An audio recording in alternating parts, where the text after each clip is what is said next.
Surviving and thriving during difficult times requires everything out of entrepreneurs. We are still in the throes where businesses are still fighting for another day. It is not easy. Many have failed and many will fail, but the strong and the lucky will get up and keep going. Entrepreneurs are resilient and undeterred, and they are now led by a strong sense of sustainability and mission. And they will help lead us out of the pandemic and toward a new ethic of capitalism. To succeed in business, in both robust and challenging times, it often requires that you go your own way. You invent your own game. You're up with people. You run toward the problem and are driven to compete. We learn from those who built large corporations and small businesses, who roll up their sleeves and outwork adversity. In our 35th year of celebrating entrepreneurs in Kansas City, we need a spirit of entrepreneurship now more than ever. We take lessons from Henry W. Block, who has always worked for a hopeful future by giving his all and giving back. We give everything we have, our heart and soul, and then some.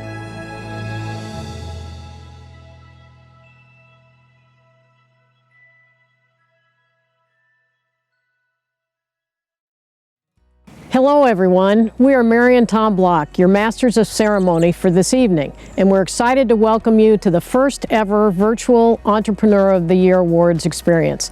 Tonight, we're proud to celebrate the Block School's 35th year of recognizing and uplifting entrepreneurship in Kansas City. Mary and I normally look forward to seeing you in person at this annual event. This is usually a time for us to catch up with many of our longtime friends and meet new ones, and get a glimpse into what the future of entrepreneurship in Kansas City will look like. Tonight, we'll be doing that in a whole new virtual way. One thing Dad was really big on was finding creative solutions to our toughest challenges. And tonight, right now, our friends at UMKC and the Block School are showing us how that's done.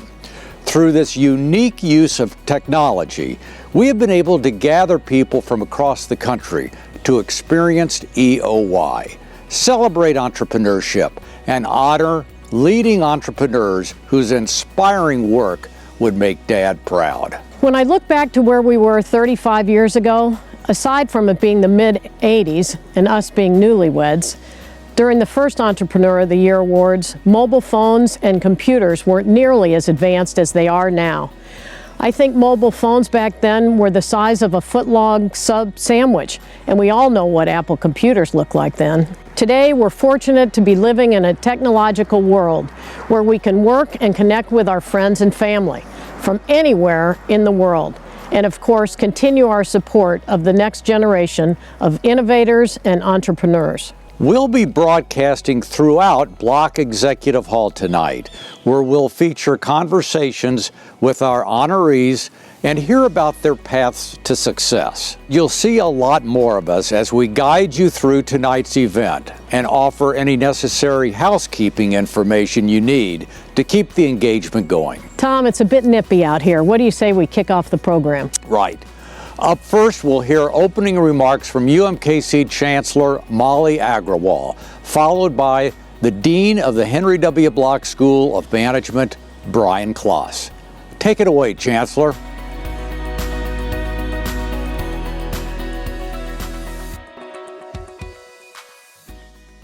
Thank you, Tom and Mary. It's always so difficult to follow Tom and Mary because they're always so good. Things are certainly different this year. It's been a difficult time for many of our neighbors, families, and friends. So we are grateful that you have chosen to continue your support of UMKC and the Block School. Hopefully, you had the chance to preview and engage with the Student Venture Showcase online before logging on to the ceremonial part of today's event. Our Student Venture Showcase is a testament to the quality of education our students are receiving from the Block School faculty under the leadership of Dean Brian Kloss. Our rules are resilient. Despite the obstacles of COVID-19, they have maintained their drive and determination to turn their ideas into reality. As you heard in the opening video, we believe that entrepreneurship will lead us out of the pandemic and into a new ethic of capitalism. One of the biggest things our late friend Henry Block liked to do was help people in Kansas City. We see the evidence of his influence in our students, who have utilized their business ventures to raise funds in support of racial justice issues or donate to COVID relief efforts. As we carry on Henry's legacy, we are grateful for the Block family's continued support and involvement here at UMKC. Their generosity has helped us continue our efforts to increase access to higher education and inspire students to use their entrepreneurship to lend a helping hand and make the world a better place. The future of the Block School is bright. Exciting things are happening here. We are taking real-world challenges and issues and finding solutions and opportunity through entrepreneurial problem solving. It's what Henry would have done, and that's what we will continue to do, and then some. Now, we will go to Dean Brian Class to say a few words before we kick off tonight's program. Brian?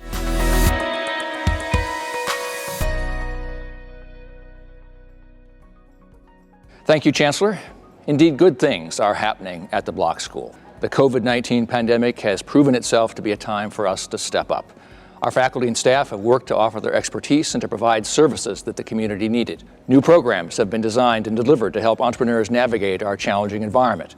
New scholarships were offered to help individuals overcome challenges created by the pandemic. And of course, many organizations found support through UMKC's KC SourceLink, a friend and partner to the Block School.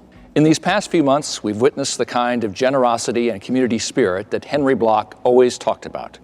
He believed that once people achieve success, they should pay it forward and give back to help others. We are thankful for our friends and partners who helped us further Henry's legacy by providing our students and community innovators with an invigorating learning environment. Thank you also to Bob and Ann Rainier for their support of our entrepreneurship initiatives here at the Block School. And to our sponsors, without them, this event would not be possible. Through their generosity, they've helped us bring our celebration of entrepreneurship in Kansas City into its 35th year. Throughout the night, you'll hear from several students on how they are pursuing excellence in entrepreneurship. I hope that your hearts are stirred by their stories and significant achievements thus far in their startup journeys. Here's one of our first students now.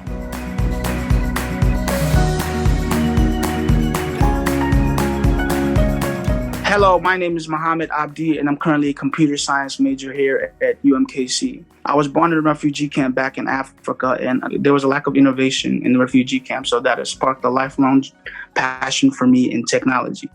And because of that, I launched a business called Subi. Subi is a mobile application that enables users to coordinate pickup games effectively. So I launched this back in 2016, and I came to UMKC for technology as well as finding resources and wisdom and access to information that would help me move my business forward. Well, I spoke to Brian at the Block School of Management, and he told me about the eScholars program. Through the eScholars program, I was able to participate in some competitions.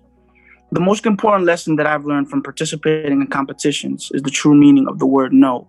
I used to take things personal. When judges challenged my ideas and strategies, oftentimes I would leave the room filled with self-doubt. I realized that mindset will contribute to my downfall if I left it unchecked. The judges were not saying no to me, Muhammad, the individual. They were saying no to Muhammad's current idea, the idea that I would create a billion-dollar company without an effective plan that would cover all of my bases. Once I realized this, I started losing the negative emotions and the self-doubt the word no brought into my heart. Because ideas can be improved, ideas can be changed, they can evolve, meaning that so long as I continue to strengthen the fragile segments of my ideas or even create new ones based on the lessons that I've learned from my previous ideas, my flight to success isn't canceled.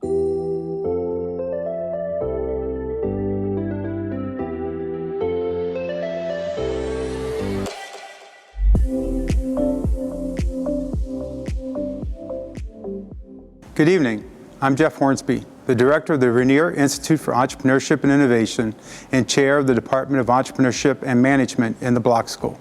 Our goal is to inspire students across the UMKC campus and members of the Kansas City community.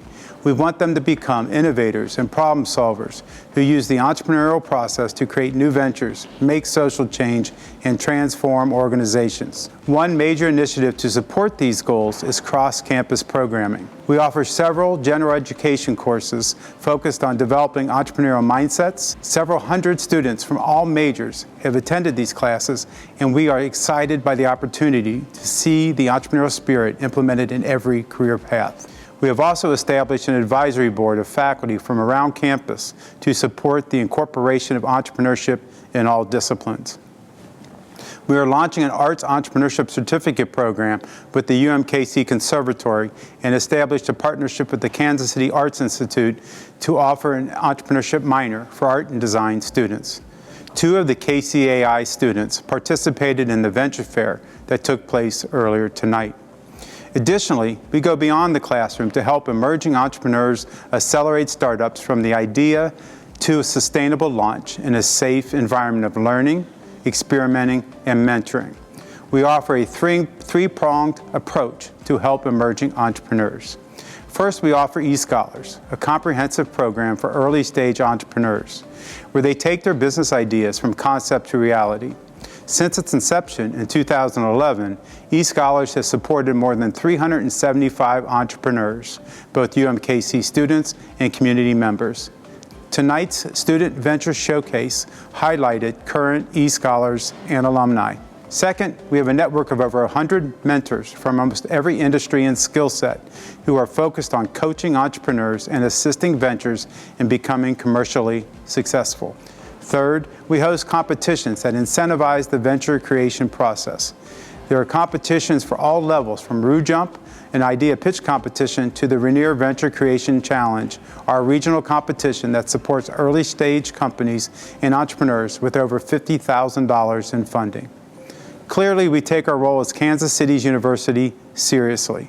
We are building the pipeline of entrepreneurial talent in this region. And on that note, we would like to present our first award of the night. The Student Entrepreneur of the Year highlights one student out of many who exemplifies the entrepreneurial spirit and action to impact the Kansas City community in the future. The Student Entrepreneur of the Year receives an award recognizing their entrepreneurial spirit and a $2,500 scholarship. Tonight's honoree is another amazing example of the entrepreneurial spirit fostered at UMKC.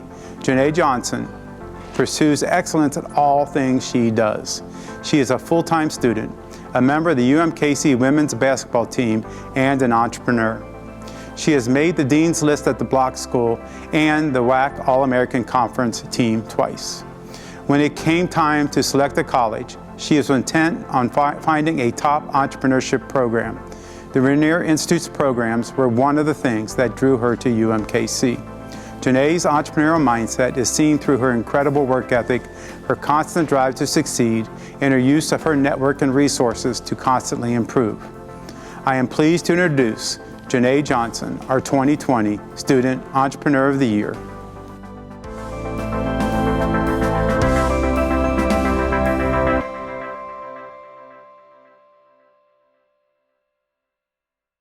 I would like to start by giving a special thanks to the Rainier Institute Advisory Council for selecting me as the recipient of the 2020 Student Entrepreneur of the Year Award. Being selected for this prestigious award is an extraordinary honor, and I am truly humbled. This recognition is validation that entrepreneurship requires commitment, dedication, hard work, and vision. As a person who grew up with aspirations of being a business owner, it also validates that if you believe it, you can achieve it. And with that, I would like to share a personal story. I attended my first Entrepreneur of the Year award ceremony in 2018 as a greeter during my freshman year. It was my responsibility to escort guests to their seats. That year, Andrea Savage was honored as the Student Entrepreneur of the Year. It was in that moment that I became motivated to achieve this prestigious honor. My entrepreneurial journey started when I was young. I started my first business in grammar school. I sold custom handmade bracelets to friends and family members. I started my second business in middle school. I started selling snacks to my fellow peers in between class periods. I developed the idea for my third and current business, Interplay, in high school. My entrepreneurial journey started and continued at UMKC when I was accepted in the eScholars program for my company, Interplay. Interplay is working towards developing one of the world's first interactive dog crates. And with the Interplay dog crate, dog owners will be able to see and talk to their dog, dispense food and water to their dog, and open and close the crate from their phone while they're away from home. The eScholars program set the foundation for the success I have had with Interplay. Since I founded the company of January of 2019, Interplay has accumulated a lot of essential milestones. In May of 2019, Interplay won the Audience Choice Award at the Rainier Venture Creation Challenge. In December of 2019, Interplay placed second in the Inner eScholars Pitch Competition. Interplay was selected as one of the finalists to participate in the virtual Rainier Venture Creation Challenge. And in August of this year, Interplay won KC Collective's Pitch and Pint Pitch Competition and completed a prototype. Throughout my journey, I have realized that entrepreneurship is not only what I love to do, but it has become a major part of who I am. I wanted to own my own business since I was 8 years old. My experience at the 2018 Entrepreneur of the Year Awards ceremony lighted the entrepreneurial flame I have always had within me. 2 years ago, I was a greeter who did not know much about what it took to achieve entrepreneurial success. Today, I stand before you as the 2020 Student Entrepreneur of the Year. This award has added more fuel to my entrepreneurial flame that will help ignite further success as I continue my entrepreneurial journey. At this time, I would also like to acknowledge the support I have received on my journey by thanking God, my mom, my family, my mentors, and the Rainier Institute faculty for their endless support and belief in my entrepreneurial journey. In closing, success isn't just about what you accomplish in your life. It is about what you inspire others to do. Andrea Savage was an inspiration to me. I am hoping that my story will be an inspiration for someone, perhaps someone here attending tonight. And remember, with hard work, dedication, passion, and persistence, if you believe it, you can achieve it. Thank you.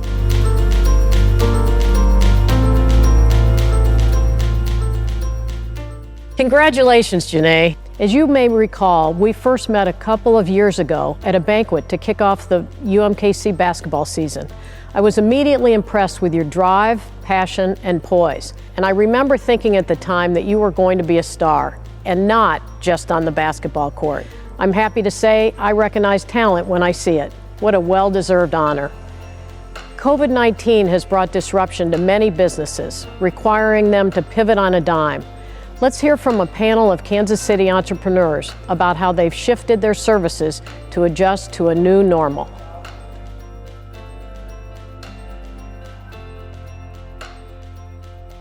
Hello, I'm Maria Myers, Executive Director of the UMKC Innovation Center. I'm pleased to be here with Chris Beyer, co-founder of Strange Days Brewing Company, Riddiman Das, co-founder and CEO of Triple Blind, and Lindsay Gruber, founder and CEO of Pepper, to talk about entrepreneurship in challenging times. And as you can see, we are socially distanced and have taken all the safety precautions to be here today.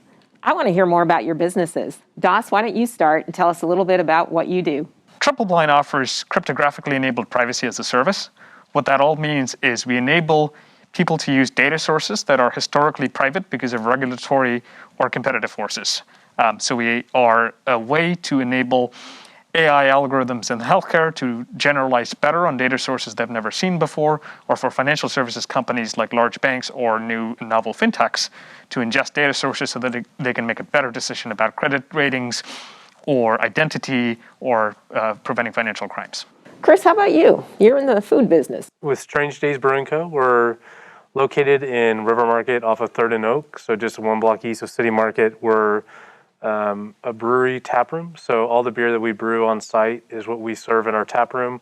You know, before the pandemic, we were emphasizing on early morning soccer EPL crowds. We'd have big City Market crowds that come through. And, you know, a big thing for us too is, you know, building a platform to be able to work with the community and help out kind of our neighbors or even nonprofits. So with us starting the brewery, being able to have that product coming through, we have a big tap room to be able to host events and be able to help out the area. So. Great. And Lindsay? I'm the founder and CEO of Pepper. We launched last October, almost exactly a year ago, as a way for people to connect, group planners to connect with group and private dining and event space with restaurants and event venues around the Kansas City area. So we have decided to pivot towards home dining. So we're getting ready to launch our party packages where people can order packages that are representative of different area businesses. They include your cocktail kits, your drinks, appetizers, entrees, and desserts from all local businesses. We go around, we deliver it for them ready to heat so that when their guests arrive, they have fresh, delicious food that's really representative of Kansas City. Well, thank you. So all of you guys are working hard on businesses in challenging times. Andrew Yang just said in an interview that entrepreneurship is about allowing people the ability to actually build the thing that they know that the world or their community needs. How has that looked in your entrepreneurial journey?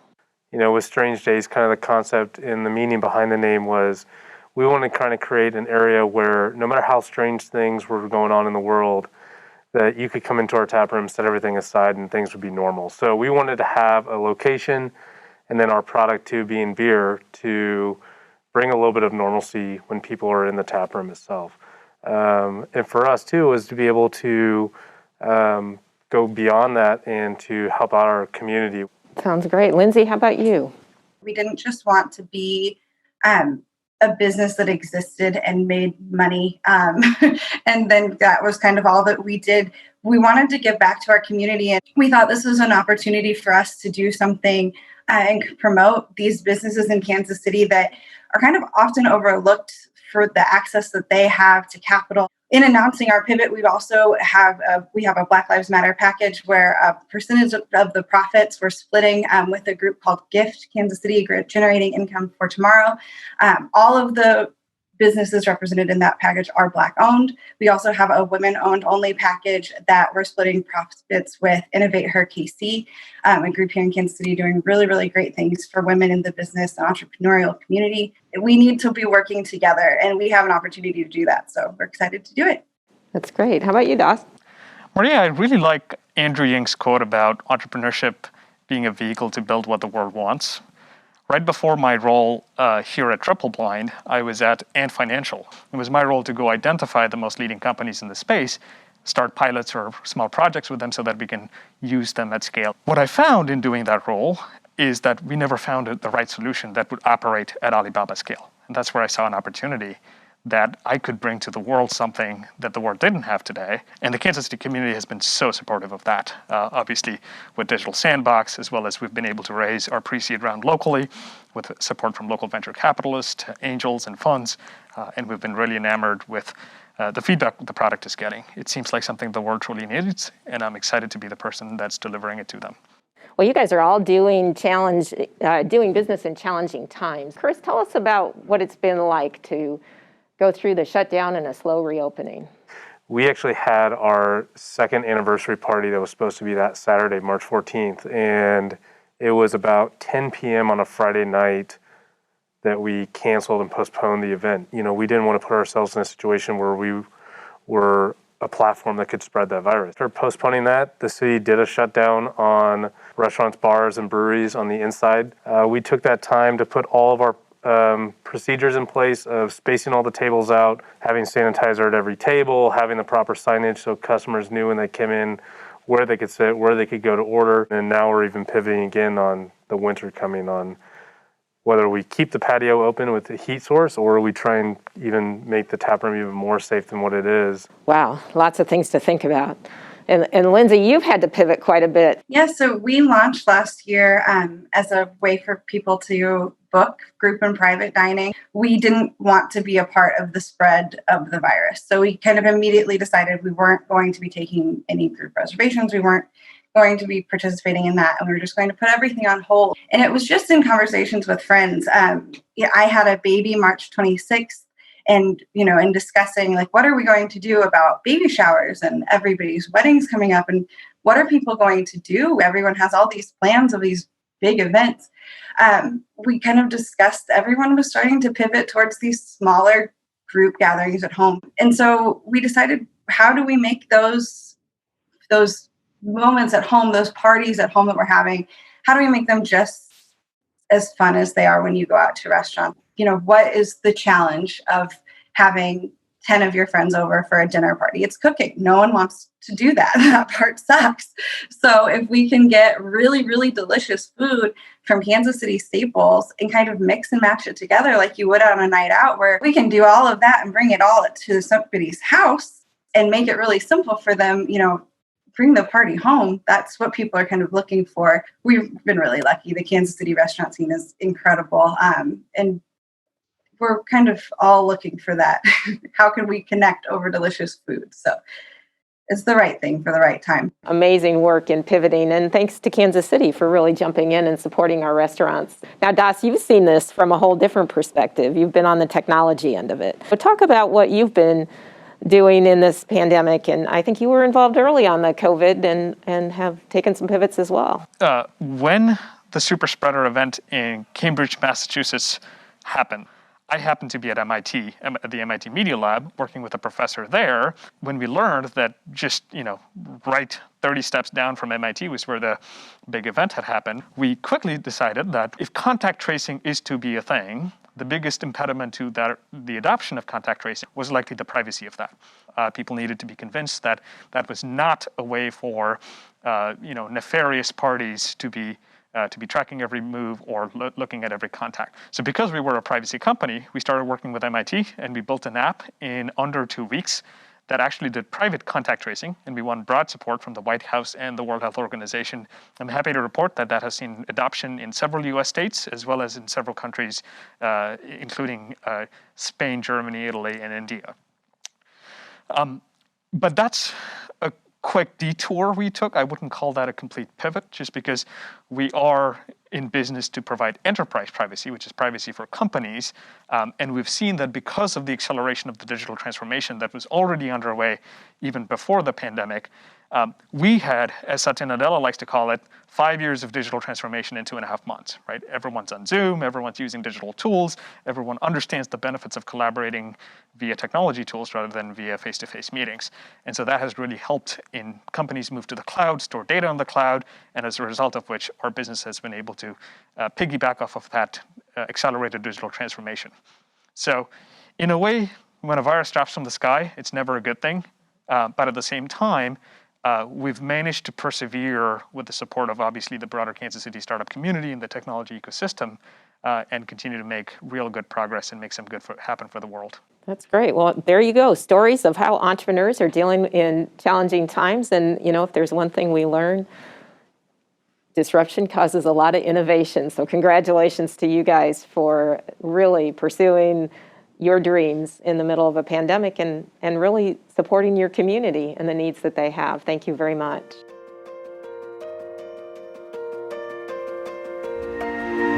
We are Kansas City proud, and we're continuing to support our hometown businesses in their push to keep going. When I think about someone who's made a substantial investment and commitment to the greater Kansas City region, there's one person that comes to mind.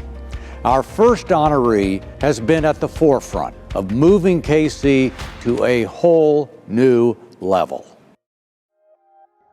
We found that problems don't go away or get better with time, so we generally have had the most success when we run at the problems, not away from them. My name's Chad Meyer. I'm the president and one of Nathaniel's original founding partners in North Point Development, based here in Kansas City. We're fortunate enough to be recognized as the #1 industrial real estate company in the country last year. That's over $7 billion worth of investment in construction, which also translates in investments into communities, helping communities, as well as creating jobs in all of the communities in which we do business. I'm both humbled and honored to be here at the Block School of Business to tell you a little bit about Nathaniel and some of the business attributes that he has that's helped make North Point Development not just a Kansas City success, but a national success. When Nathaniel started North Point, not coincidentally, he decided to name our website Beyond the Contract. No matter what any contract says, it's how you conduct yourself and whether or not you're going to be a good partner that operates with a high level of character. No contract can embody what kind of person you are. You can't just say these things, you actually have to live it. I think Nathaniel embodies what live generously means. I think the recent situation with COVID is a prime example. Nathaniel saw this as an opportunity to both help the situation, but more importantly, help the people that were affected by COVID, he put the company resources and a lot of his time and effort into saying, what do we need? Well, testing was one of those things. And so he quickly went to work so that we didn't just get tests to Kansas City, but as fast as humanly possible, we were able to take those tests and actually put them into work into helping people, making them available for over 50,000 people free of charge here in the Kansas City area. We're lucky to call Kansas City home and can't tell you how happy we are that Nathaniel and Sarah are now calling Kansas City home. I'm humbled and honored to introduce one of the best friends, one of the best business partners, and more importantly, just one of the best people that anyone would be proud to be associated with. The 2020 Kansas City Entrepreneur of the Year recipient, Nathaniel Hagedorn.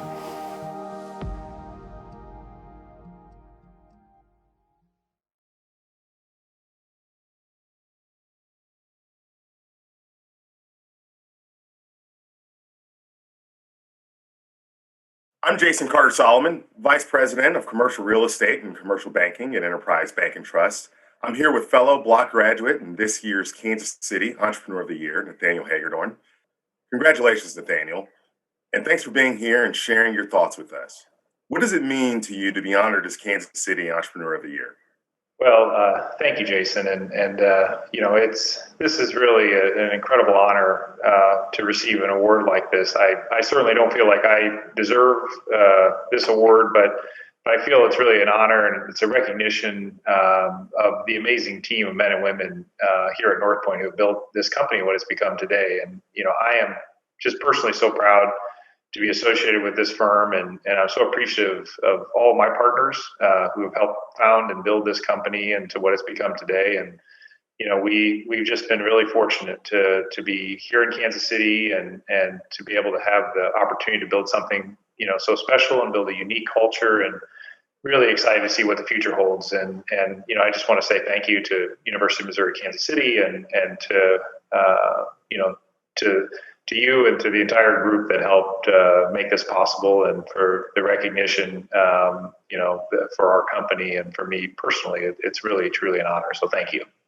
Speaking of Kansas City, what are the qualities about Kansas City that you believe enabled North Point to experience the exponential growth that it has?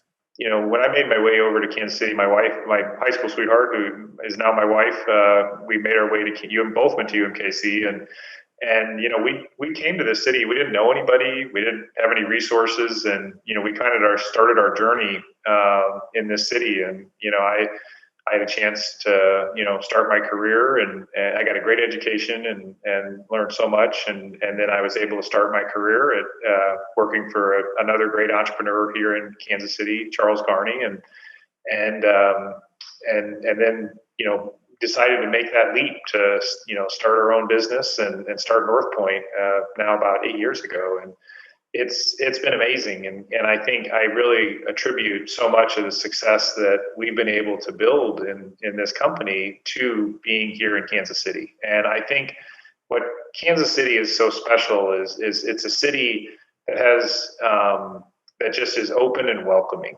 Kansas City, I think, has been the secret sauce of our success of building this business. It's provided the people, and it's provided, the capability of people that gave us a shot and said yes to help us get our business launched. Yeah, that's tremendous. I can't help but to notice the optimism that pours out of you as you speak about your business in this town. What are you optimistic about in your nature? Looking into 2021 as we head into a new year and perhaps put some of this behind us? I think if you look at any major recession or something like the pandemic, what it's causing is a lot of change. And so I think that's the exciting thing, is that there's opportunity for existing businesses, there's opportunities for new businesses, there's opportunities for entrepreneurs to help take advantage of how consumer patterns and demand has shifted. There's study after study that's been done that some of the biggest businesses today have been formed during periods of significant upheaval. So the next Google, the next Facebook, the next Apple, the next Cerner, those companies are forming right now. And so I'm optimistic, and I'm optimistic because we're part of this country, and the United States is, we have our challenges, but I'm a huge fan of Warren Buffett, and he always says, you never bet against America, and I believe in that too. This is an amazing country filled with amazing people, and I'm confident, we'll pivot and we'll learn how to survive and thrive in the coming years. And I think 2021 could be a year of tremendous opportunity and growth for not just continued for our firm, but for many others as well. Such a great point. Speaking about nationally, you all have traversed the country now, building a portfolio, building a landscape nationally, building a reputation nationally within the industrial sector. And you're quickly building a reputation nationally as an industrial expert. In that vein, I'd like to know what you think about industrial real estate as an asset class and the increasing amount of attention and momentum it's gaining, both in capital markets and both as practitioners, developers, brokers are swarming it. Do you see any warning signs around that? You spoke a little bit about kind of the nuances of your business and understanding where the opportunities lie, where the pitfalls are, but are you concerned with this onslaught of activity and interest in what you've considered kind of tried and true sector? Sure, yeah. Look, fundamentally, industrial business, I think, is a very good place to invest long term. It has challenges. There's the projects, but there's a lot of opportunity. So as I would say, the great news is that as the world reorders towards an e-commerce world, there is massive amounts of industrial that will be required, and there's a long segment. And Kansas City has an opportunity to become we do business nationally, but this is our hometown. Every time we can sell a client on why they should be operating for their Midwest distribution needs here in Kansas City, we're doing it. And we've brought a number of our clients nationally back home to Kansas City. And we're proud to help build our economy in any way we can, as we love this city. Lastly, obviously we're both Block grads. If we could go back, right, and talk to our younger selves, maybe we, give ourselves a little bit of a leg up than where we are today. But, we're all product of the experiences that we've had. Given your experiences and the fortune that you've had, how would you frame advice to recent and future graduates of the Block School? Is there 2 pieces of advice you could endow that would help fellow Block graduates out? The world is not as competitive as it appears, right? There's people that, say, oh, this is such a competitive world. I haven't found it to be terribly competitive. There seems to be opportunity abounding. And so I would really encourage people that if you have an idea, like life is short, like pursue it, right?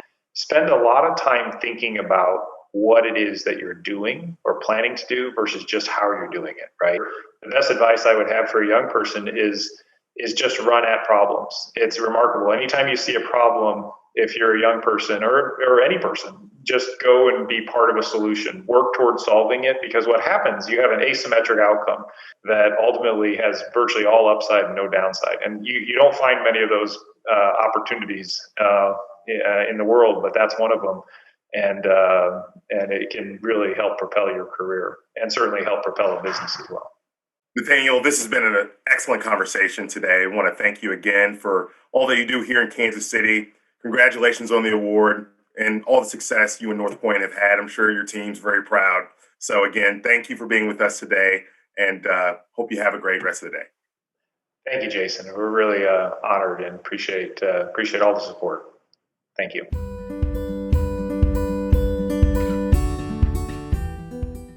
Hi, my name's Izzy. I'm currently a student at the Kansas City Art Institute.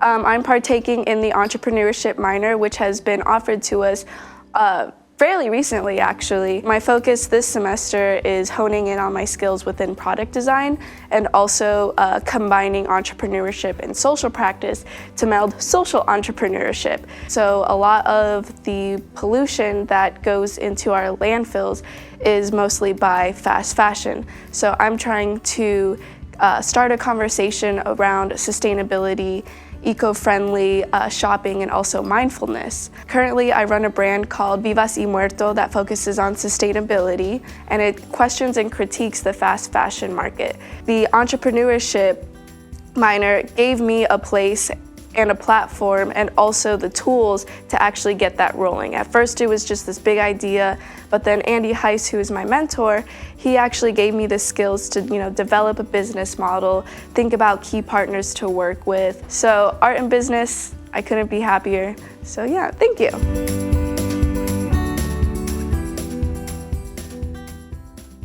I find myself more fascinated and impressed each year by the creative concepts that students present. We've heard such stimulating conversations thus far in the program. Let's keep the engagement going with the chat feature on the right side of your screen. Although we can't see you, we'd love to hear from you. Type in and let us know where you're tuning in from.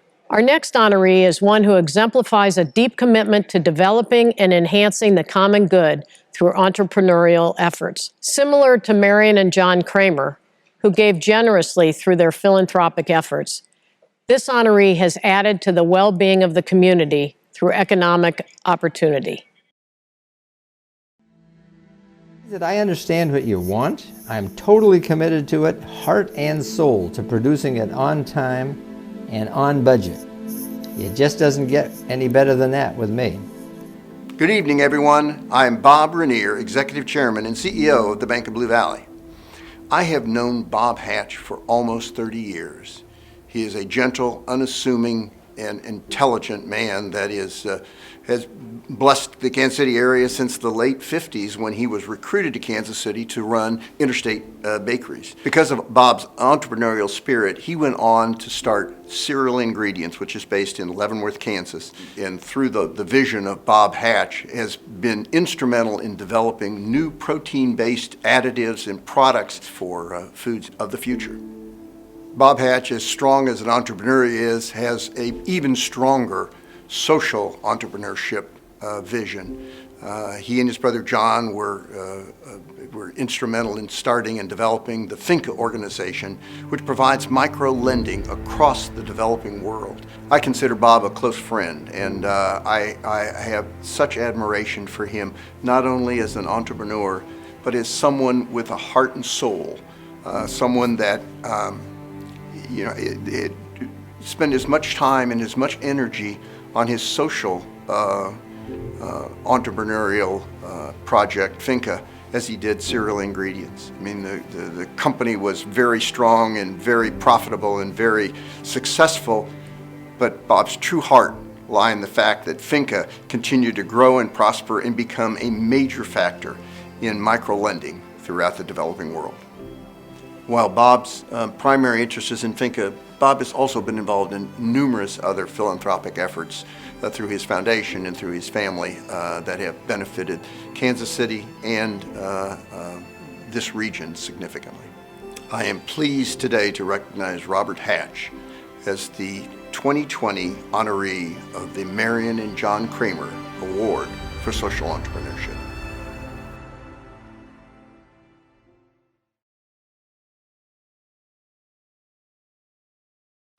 I'm Andy Heiss, Assistant Teaching Professor here in the Block School, and a Managing Director in the Rainier Institute for Entrepreneurship and Innovation. I'm pleased to introduce Jack Waldron, the President and COO of Cereal Ingredients. Cereal Ingredients, based out of Leavenworth, Kansas, is on the forefront of innovation in food and agriculture, and is yet another example of Bob Hatch's accomplished career. We're honored that Jack is here to accept the Marion and John Kramer Award for Social Entrepreneurship on behalf of Bob. Jack, thanks for being here. Thanks for having me. It is my privilege and honor to accept the prestigious award on behalf of the Robert Hatch and his family. Bob's career has been filled with many successes. Great Plains Analytical Lab and Cereal Ingredients are two of them, two companies that Bob started several years ago. And we've grown from a couple of people now to over 230 people and are still adding people as we speak. Bob's instilled a motto to treat others the way you want to be treated. And that motto, we try to teach that to everybody, to take care of the employees, the customers, and the suppliers. And with that successful recipe, we're able to do other things, or Bob's been able to do other things in social responsibility areas. Finca speaks for itself, sustainable projects, Research projects on food have been two other areas that Bob's been very highly involved with. So I want to take this opportunity to thank Bob, to congratulate Bob on this award, and let him know that the staff really appreciates him and respects him for everything that he's done for us. Bob, congratulations. The honor is well deserved. Thanks, Jack. And it is an honor to be able to give this award to Bob and his family for all of his accomplishments. Just a few questions to follow up with some of the things that you mentioned when accepting the award for Bob. As it's been noted, he's had an incredible career. What are some of the things that you admire most about Bob and what he's been able to accomplish? Here at the office and at both operations, many of the managers and I talk a lot about Bob and all the really neat things and what we admire about him. And it's amazing how we all come up with the same answers. But positive attitude, anything's possible for Bob. He's the internal optimist, extremely patient, great work ethic, and visionary. He's a great visionary of what the future holds and wants to hold. And sharing of his good fortune with his team and others. He's been very, very nice to all of his managers here and his employees in general. And finally, I think he's got appreciation for life, what's important in life. And building his companies, hiring people, giving them good paying jobs, and helping others is what Bob Hatch is all about. And we're fortunate to have him in the Kansas City metro area. And one thing that's obviously important to Bob is social entrepreneurship. So how have some of the principles of corporate social responsibility been incorporated into cereal ingredients and Great Plains Analytical Laboratory? Well, the whole motto of treating others the way you want to be treated, treating the employees the right way, the customers the right way, the suppliers the right way, the Leavenworth, which is where we are located, one of the locations, treating the city the right way in the area. We've done a lot of really neat things because of being successful in the business world. That allows us to get into some social areas and Bob to get into those areas. Everything from putting a roof onto the food pantry, donating food to the food pantries on a local area, all the way up to researching different things in the Land Institute, doing research on sorghum. The Wheat Commission in Manhattan, Kansas, helped funding a project over there. And then finally, Finca. What he's done at Finca has been amazing. And because we're successful as a company, that's allowed us to play a bigger role in the social responsibility areas. I'm glad you mentioned Finca. The average Finca loan in 2016 was about $847, which may not sound like a lot of money to a lot of people. But can you talk about the impact that these loans have had on families and economies in Africa, Eurasia, Greater Middle East, Latin America, all around the world? And why do you think Bob, as a co-founder of Finca, is passionate about helping new low-income entrepreneurs? Well, that's Bob Hatch. He's again got a positive attitude.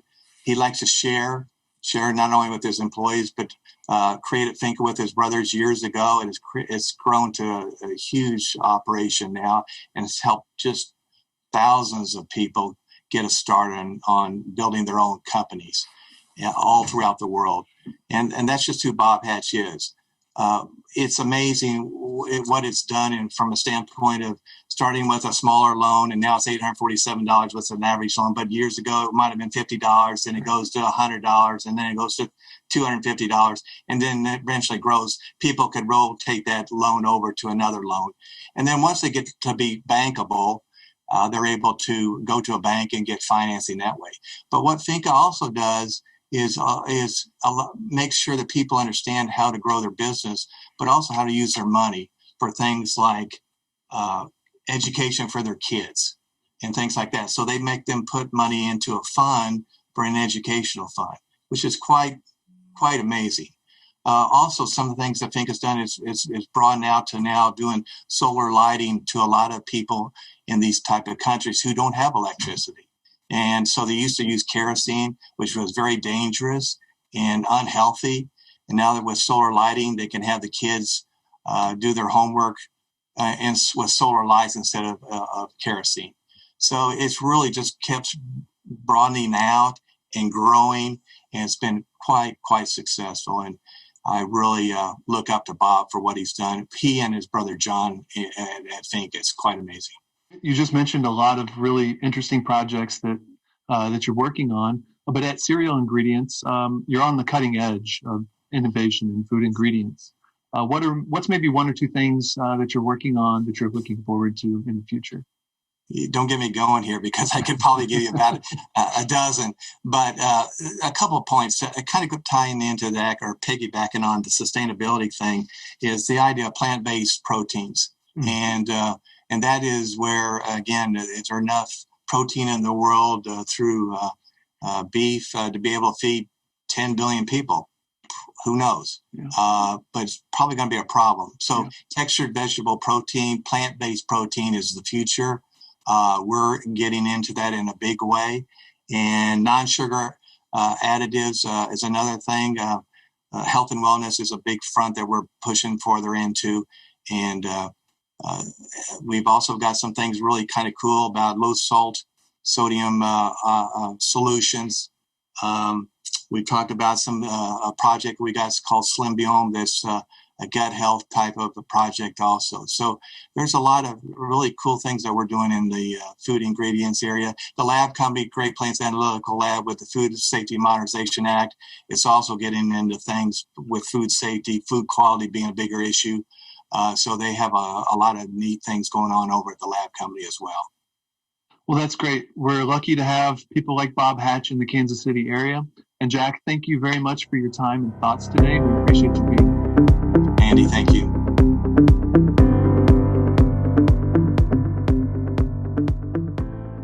My name's Tony Jordan. I grew up with entrepreneurship in my family throughout my entire life. I got involved with it starting with my grandmother's business where she would sell Pez dispensers. Sounds really weird, it's really fun, and I got to learn a lot of really weird and fun things.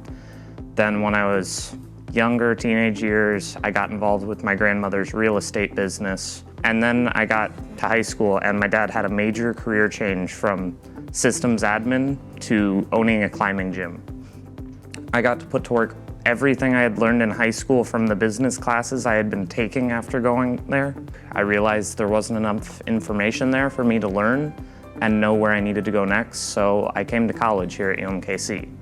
I'm going for my business administration degree with an emphasis in entrepreneurship because I want to learn how to take a business from start to finish and get it to the next level and make an impact. We have a business coaching class that I just joined where I'm learning to help other entrepreneurs and help them take their game to the next level. Beyond that, my plans when I leave here are to get a job, learn more about business in depth, and then follow up by opening my own recycling company here in Kansas City. We've got so much plastic waste and I'd prefer to take that and use it somewhere else. And that's my story.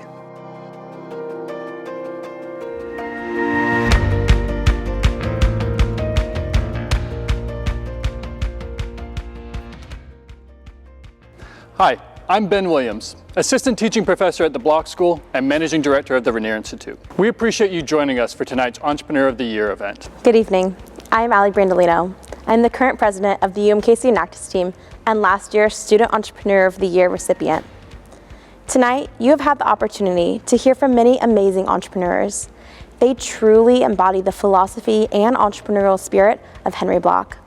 I've been inspired by the stories of our honorees tonight and hope you have too. At the Rainier Institute, our goal is to support the next generation of entrepreneurial leaders that demonstrate the same spirit as our award recipients. Tonight, you were able to meet many of our current students and alumni. You've seen the businesses they are building and the leadership skills they are developing as they enter the Kansas City ecosystem. You've also learned about programs that support our students and the community, including e-scholars, competitions, our mentor network, and more. Another program that is directly supported by the proceeds from tonight's event is Summer Scholars. Summer Scholars is a 2-week intensive summer program for incoming freshmen and transfer students. The goal of Summer Scholars is to kickstart students' college careers, help them build an entrepreneurial mindset that can be applied to any career track, and to encourage the students to get involved in the amazing programs and organizations at the Block School. As a faculty instructor for Summer Scholars, I see firsthand the benefits of getting students involved in our programs and the Kansas City entrepreneurial community early. Many of these students go on to become leaders in the block school and beyond. As a past participant in the Summer Scholars Program, I have seen the benefits. The opportunity kickstarted my block experience and introduced me to many UMKC resources, people, and professors. It taught me the basics of entrepreneurship that I've used in many other courses, Enactus, and my own business. Early in my journey, I learned how to ideate, interview, prototype, test, and pitch. Throughout my experience at the Block School and UMKC, I have benefited from many of the programs provided by the Rainier Institute. I've been inspired by the speakers at their first Wednesday speaker series. I made many connections as a Rainier student ambassador, and I found my passion for social entrepreneurship and coaching through Enactus. As I stated in my acceptance speech last year, I really wasn't sure about college and had contemplated dropping out before I even started. But luckily, I found programs hosted by the Rainier Institute, such as Summer Scholars and Enactus, which allowed me to shape my entrepreneurial mindset and find ways to grow and develop as a leader. My college experience was made richer by the support I received through the Rainier Institute. Ali, Janae, our student ventures, and the others you have seen tonight are just a small sample of the students that go through our classes and programs. Our graduates go on to launch their own businesses, work in startups, and make a difference in a variety of companies. We would like to ask you to support our students by making a gift to the Rainier Institute tonight. There's a donate button on the left of your screen that will take you to a donation page. Your gift will allow us to continue offering programs like Summer Scholars, e-Scholars, and more. Contributions from generous donors like you allow us to continue instilling the entrepreneurial spirit of Henry Block into future generations. On behalf of my fellow students, I thank you for your support. Your participation in tonight's program, the gifts you made, will allow us to broaden our experiences and connect to the community. We look forward to following in the footsteps of Henry Block, Yvonne Chenard, Nathaniel Hagdorn, and Bob Hatch. Mary and I hope that you'll consider making a gift. Your contribution helps the Block School continue its long-standing tradition of training and inspiring students, like the young people we've heard from tonight, and community members, to be successful entrepreneurs and innovators. Our International Entrepreneur of the Year honoree literally put his all into building a company he believes in.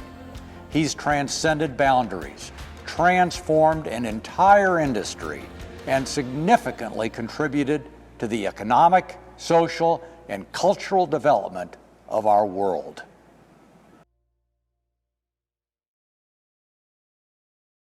We have always considered Patagonia an experiment in doing business in unconventional ways. None of us were certain it was going to be successful, but we did know that we were not interested in doing business as usual. We have no intention to sell out or to become a public company, which would compromise on our mission, to use business to inspire and implement solutions to the environmental crisis. Hi from Patagonia, my name is Gonzalo Muñoz, high-level champion of COP25, and mostly in this case, co-founder of Sistema B and Triciclos.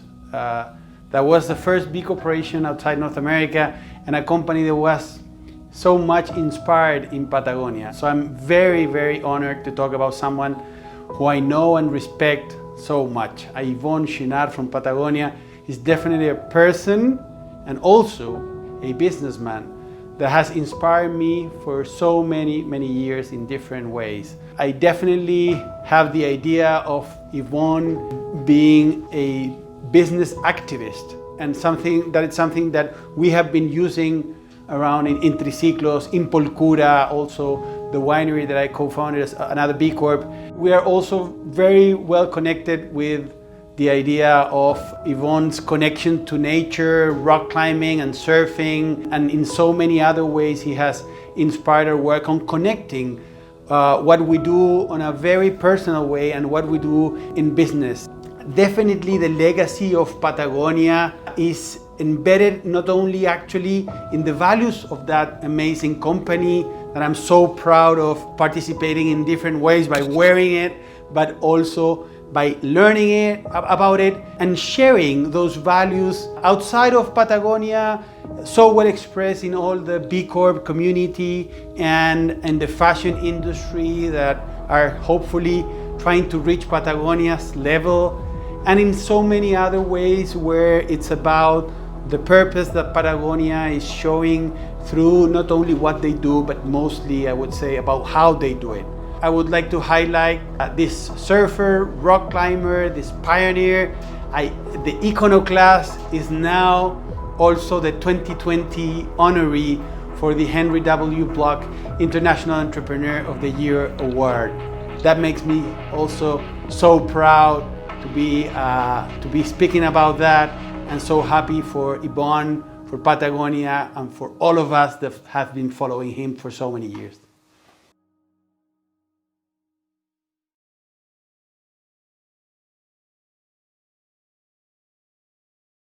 I'm Ann St. Peter, the founder of Global Prairie, a purpose-driven marketing firm that is 100% employee-owned and, like Patagonia, a proud benefit corporation.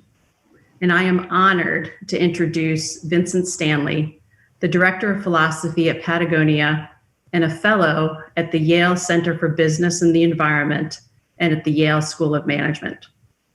Vincent was one of the earliest employees of Patagonia, and together with his uncle Yvonne, the company founder, Vincent is credited with crafting the incredible story of Patagonia, as well as helping to chart its growth and impact on our planet. Yvonne and Henry Block share so many values and a similar approach to business, namely a commitment to their employees, to their communities, and to leaving the world better than they found it. We are over the moon that Vincent is here to accept the Henry W. Block International Entrepreneur of the Year Award on behalf of Yvonne Chouinard, as well as to share his thoughts on the power of purpose-driven business and B Corps in today's business world. Vincent, welcome to the Block School. Oh, thank you for having me, and thank you so much for your recognition of Yvonne and Patagonia's work. I'm really pleased and honored to accept this award on behalf of Yvon Chouinard. It's interesting that he gets an award for being an entrepreneur, and I think that that's very much defines him. He started making climbing equipment in his parents' backyard when he was only 18 years old. And he was making climbing equipment in response to a personal need that he had, and he and his friends had started to climb the high peaks of Yosemite and didn't have the proper gear to make the climbs. He was a responsive businessman, responsive to the needs that he felt. And I think that that's the best tradition of entrepreneurialism in America, one that Henry Block exemplified. And he had a kind of contempt for conventional business, that you would actually start an activity to go out simply to make money. That really wasn't a part of his character. He was not adverse to making some money in the course of keeping a business going, and eventually to using that business to actually improve the condition of the planet and to improve the condition of communities. So while he never viewed himself as a businessman, I think he has been proud to view himself as an entrepreneur. And we really appreciate the spirit in which this award was offered to him, and I'm really happy to accept it. Well, Vincent, if you don't mind, I'd love just to ask a couple of questions. And the first is that there is no doubt that Yvonne has had an unconventional path to success. As his nephew, and as I mentioned, one of the earliest employees of Patagonia, you've had a front row seat, not only to the growth and development of Patagonia, but also to Yvonne's entrepreneurial journey. Would you share one or two stories about your uncle that stand out to you? Yeah, so I'm 68 and Yvonne is 82. So I'm in an odd position in the family. I'm actually closer in age to Yvonne than his brother was. And I grew up in the San Fernando Valley in Los Angeles in the 1950s. And my family was not entirely conventional, but conventional outwardly, except for my eccentric Uncle Yvon, who at the age of 18 and 19 was, I noticed, walking barefoot in the rain, and had in my grandparents' backyard a coal-fired forge, and was making mountain climbing equipment. And my first job for Yvon was at the age of 6 in 1958, expanding the blacksmith shop by 6 feet. So I held the plumb line while he drove in the stakes. That's kind of the first story. So I loved this company that he had created, even though I wasn't a climber or I wasn't a surfer. The second story I'd tell about him, which is really characteristic, is that when I was hired at the age of 20 to pack boxes and keep the books, I intended to stay about 6 months and then take the money and go go travel. But I didn't surf, and the advantage was that for my business career was that when the phone rang, I took the dealer's orders. When the waves were firing, I was the last person in the office. And so after a few months, Yvon kind of tapped me on the shoulder and said, "Well, you're sales manager." And I said, "Well, what does that mean?" And he said, "You figure it out." All because you weren't a surfer. All because I wasn't a surfer. But the "you figure it out" was very characteristic. And we once had another conversation in which he told me, I never get on anybody's case for what they do, for anything they've done, but I do get on people's cases for what they haven't done. Patagonia sets the standard for so many entrepreneurs interested in becoming a certified benefit corporation or a B Corp, including my Global Prairie co-founder and me. Can you discuss the path that Patagonia took to becoming a certified B Corp and what it's meant for the company and for you as an employee? Yeah, it's interesting when the co-founders of the B Corp movement approached us in 2007, we turned them down. And our thinking was, oh my gosh, we do a lot of what they're talking about having companies do, and we're already audited for labor practices in the factories and for the chemical impact of the textiles, and do we really want to put ourselves through this? And what changed our minds was the second part of the B Corp movement, which was to create a legal category for benefit corporations. And we saw that as an advantage because we are a privately held company.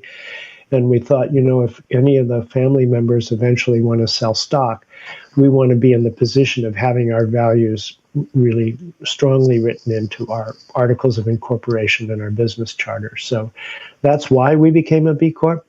But the benefits were surprising. I think what happens is when you go through the impact assessment, that is the only holistic look we have at how we affect every one of our stakeholders. And the fact that we go through that, first it was every 2 years, now every 3 years, that we have a picture in time. We're able to look at where we fall short, where we're doing well, and to work on where we want to be for the next assessment. Do you mind sharing with us, Vincent, Patagonia's purpose, and describe a bit about the role purpose has played in the company and in Yvon's entrepreneurial journey? Yeah. It's interesting because I think that we have a very strong purpose now. We adopted a new mission statement in 2018 that says we're in business to save our home planet. And that was Yvon's change. And I remember having my jaw dropping at the idea of adopting such an aspirational mission statement. But the truth is that the first mission statement that we had was build the best product, cause no unnecessary harm, use business to inspire and implement solutions to the environmental crisis. At the time we adopted it in 1991 was entirely aspirational because we hadn't done any of the things that we're known for.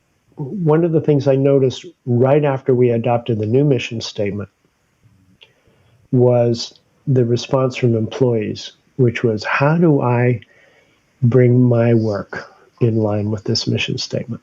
And everybody, really thoughtfully looking at that. And I think one of the things that's happened with us with COVID over this year is that the process of aligning our business with the mission, with the ambition of the mission statement, we probably cut 2 or 3 years off that process. It's one thing to have a purpose. It's another to question, okay, what good will this purpose create in the world?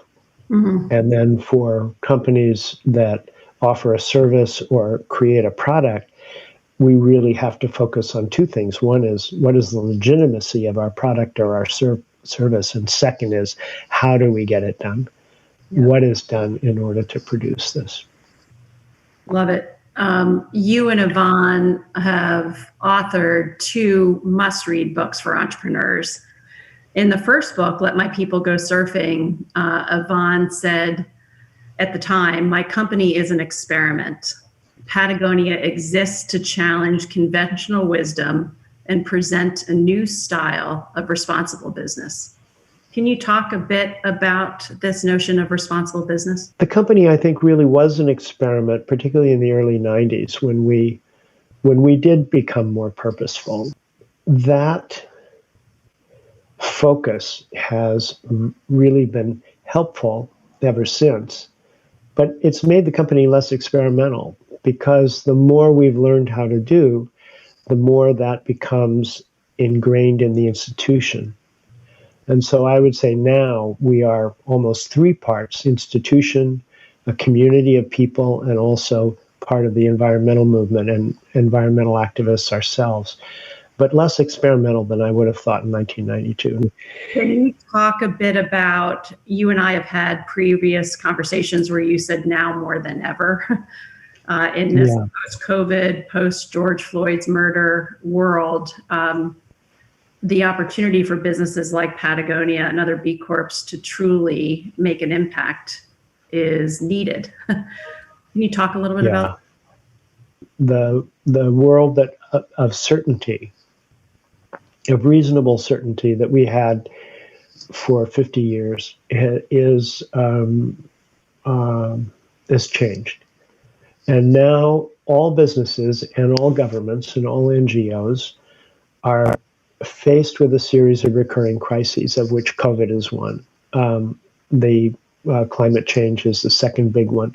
So it now becomes incumbent on every force in society to deal with these questions, whether you're a business, an NGO, or a government. Business has to play its part, and business has a wonderful role to play because business has the capacity to be innovative. Much more so than those other 2 parts of society. And if business has used its capacity for innovation for the past 50 or 60 years to make built-in obsolescence or to make disposable products, well, now we can turn that energy, as that energy was turned to in World War II, to create tremendous capacity to achieve a singular purpose. Business can do that now to address climate change and social problems. Well, that seems an apt conclusion, business as a force for good. And Vincent, please tell Yvonne how grateful we are to him for accepting the Henry W. Block Entrepreneur of the Year Award for 2020. And know how grateful we are to you, my friend, for spending time with us today and representing your Uncle Yvonne. We wish you and the team at Patagonia continued success as you light the way for so many entrepreneurs who really do want to lean into this notion of business as a force for good. So thank you. Well, thank you, Ann, and many, many thanks on behalf of Evo for giving him this honor.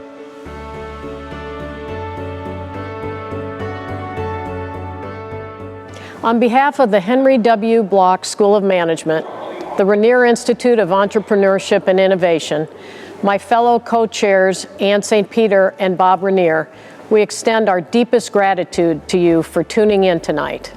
If you missed any part of tonight's program, maybe you were engaged in the chat, or you got up for a snack or another drink, you can go back starting tomorrow afternoon and watch a replay of the program. We'll be here through the weekend.